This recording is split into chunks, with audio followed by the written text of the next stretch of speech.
Hello साथीहरु, good morning and welcome back to my new video. Good morning from Lamahi Bazar Dang. एकदम आराम छु अनि यहाँहरु सबैजनाको आरामताको कामना गर्दछु। आजको भिडियो तपाईहरुले टाइटल थम्बनेल सब हेरेर थाहा पाइसक्नु भयो। म N160 को माइलेज टेस्ट गर्न गइरहेको छु। कृपया भिडियो पुरा हेर्नु होला हैन। भिडियोमा मैले सबै कुराहरु बीचबीचमा भनेको हुन्छु, तपाईहरुले बीचको कुराहरु हेर्नुहुन्न, इन्फर्मेसन मिस गर्नुहुन्छ। अनि कमेन्ट बक्समा त्यही मैले मजाले डिटेलली तपाईहरुलाई भनेको सम्झाएको कुरा चाहिँ फेरि तपाईहरुले सोध्नुहुन्छ। त्यस्तो भयो भने त्यो चाहिँ मलाई अलि खुसी लाग्दैन, राम्रो लाग्दैन।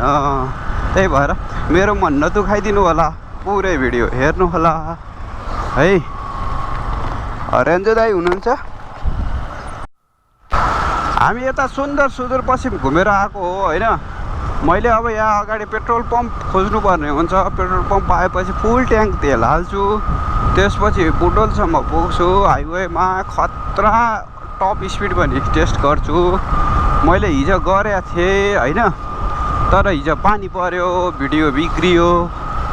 त्यो भएर आज फेरि मैले मर्निङमा यो भिडियो रेकर्ड गरिरहेको छु। टाइम अपडेट इट्स 7:01, 7 बजेर 1 मिनेट गएको छ र अहिलेसम्म मैले बाइक 10,017 किलोमिटर कुदाइसकेँ। It's after 10,000 kilometre.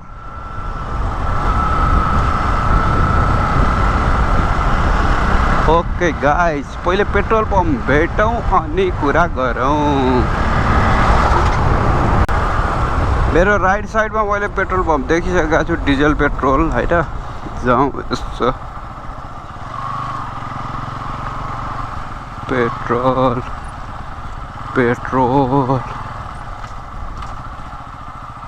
Petrol 181। Full tank हालिदिनु न अङ्कल है।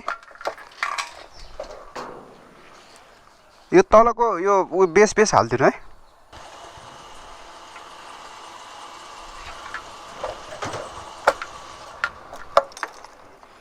मैले तल हालेको छु हैन। अब ट्रिप सेट गर्छु म।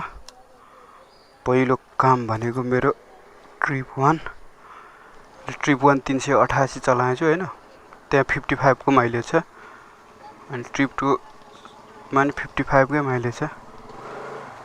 ट्रिप 2 लाई 0 सेट गरौँ।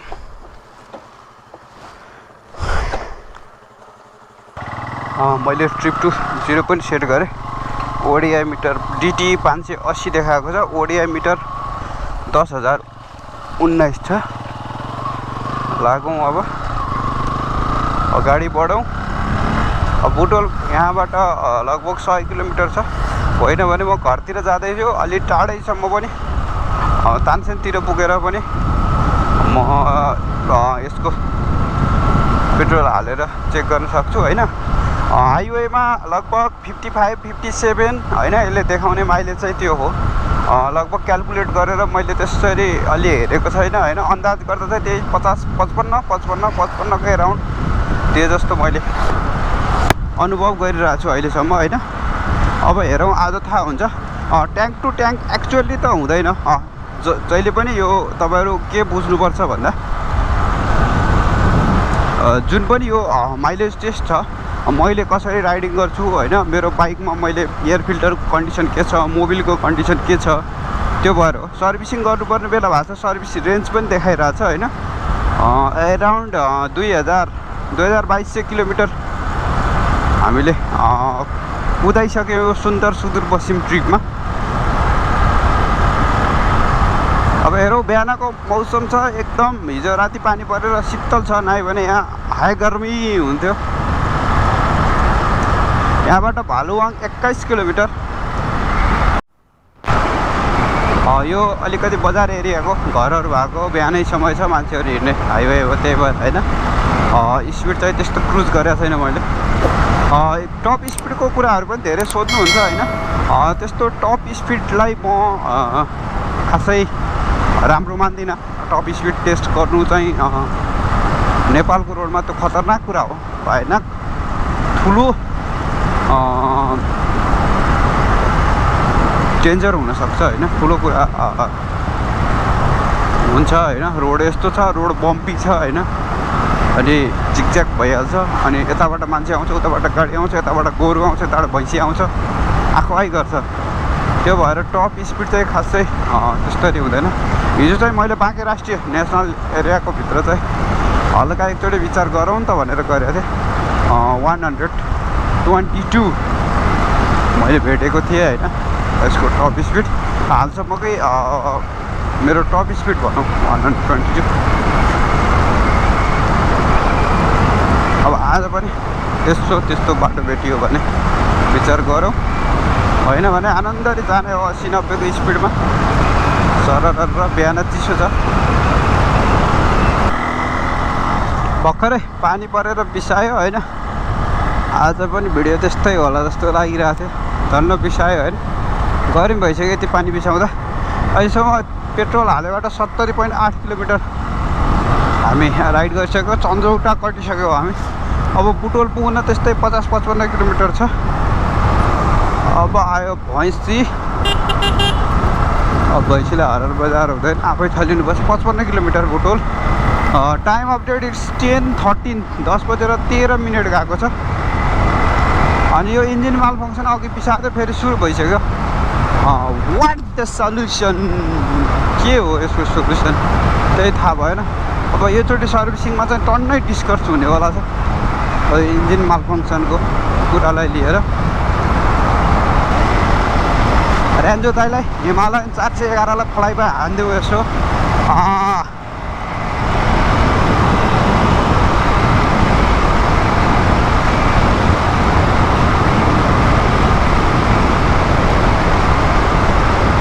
यो बाटो पुरै यस्तो छ, भ्याङऱ्याङ।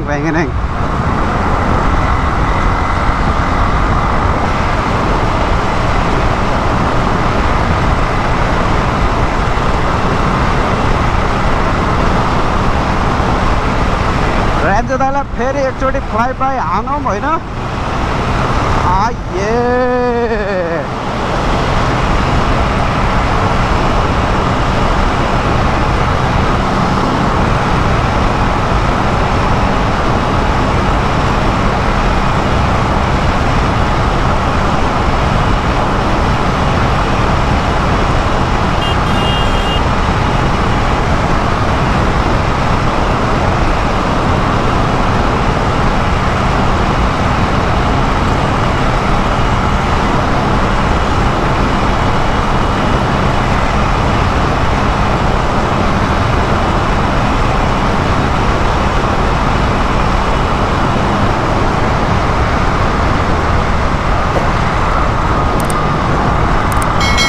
एक 112-13 भन्दा गएर होइन।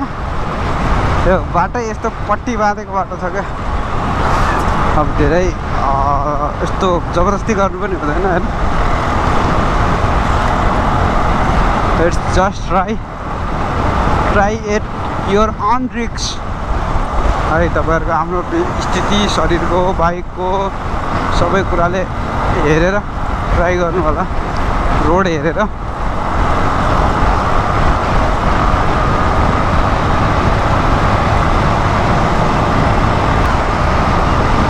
अर्को यसको स्पिड टप इन्ड नहुनुको फ्याक्टर पछाडि यही माइलेजको कनेक्सन राम्रो छ जस्तो लाग्छ मलाई होइन।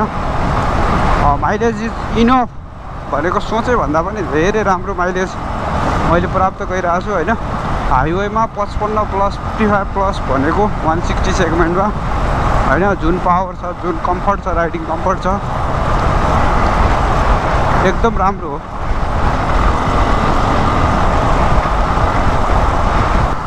मेरो एक्सपिरियन्स र मेरो भ्यूमा बाइक माइलेज बढाउनको लागि, माइलेज धेरै दिने गराउनको लागि मान्छेले बाइकको एकदम ख्याल गर्नुपर्छ।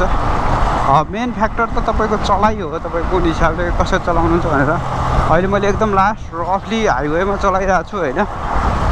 योभन्दा रफ हाइवेमा केही हुँदैन होइन।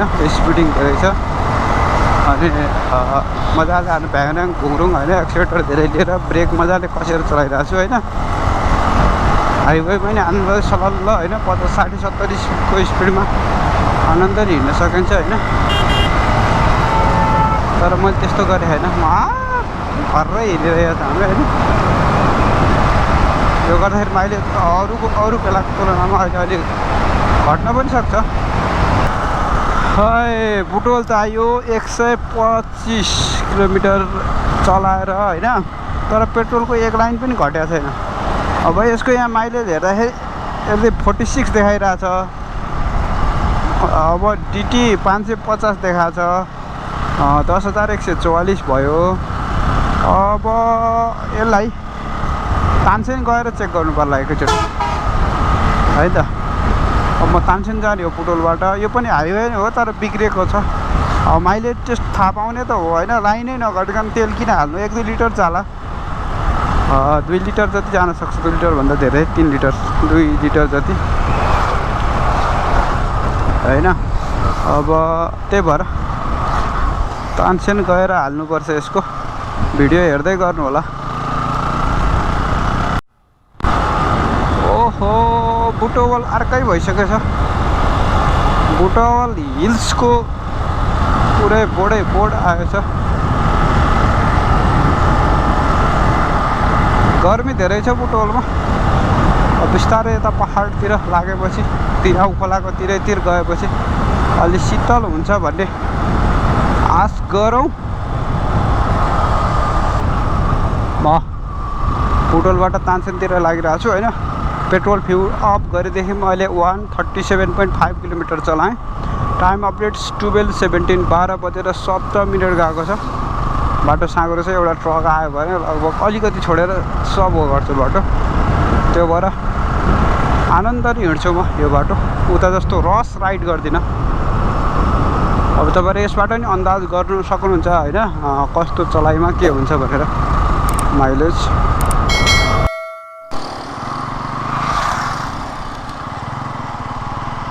पेट्रोल हालिदिउँ। अब 160 भनिदिउँ, 59 भयो। 180 लिटर फुल ट्याङ्क हालिदिनु है हजुर। यो तलको घेरा हालिदिनु है, अझै हाल्नु होइन, अझै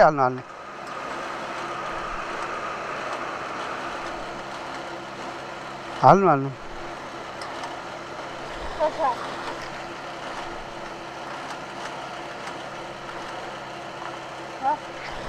भयो।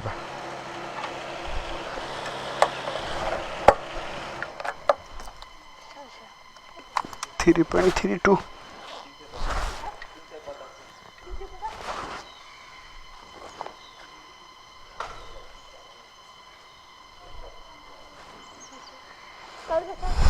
छ।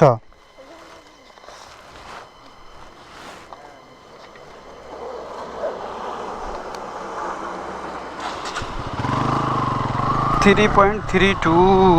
ल अब म तपाईँहरूलाई हिसाब देखाउँछु है। मैले त्यो हाल्न लगाएँ है, त्यहीसम्म पुरै एकुरेट त नभनौँ, लगभग एकुरेट भनौँ, 80% जति एकुरेट भनौँ। अब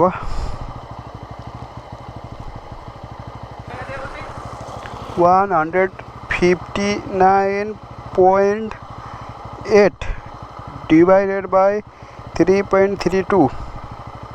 अब यो माइलेज भनेको 48 है, 48.13, 48 भनौँ।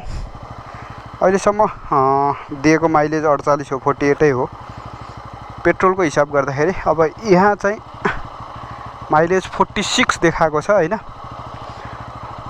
अब अहिले चाहिँ रसै हिँड्यो, 46 देखाएको छ माइलेज होइन। ट्रिप 2 को 159.8 किलोमिटरको त्यही नै हो माइलेज होइन। 48 इन क्यालकुलेसन, 46 इन डिस्प्ले।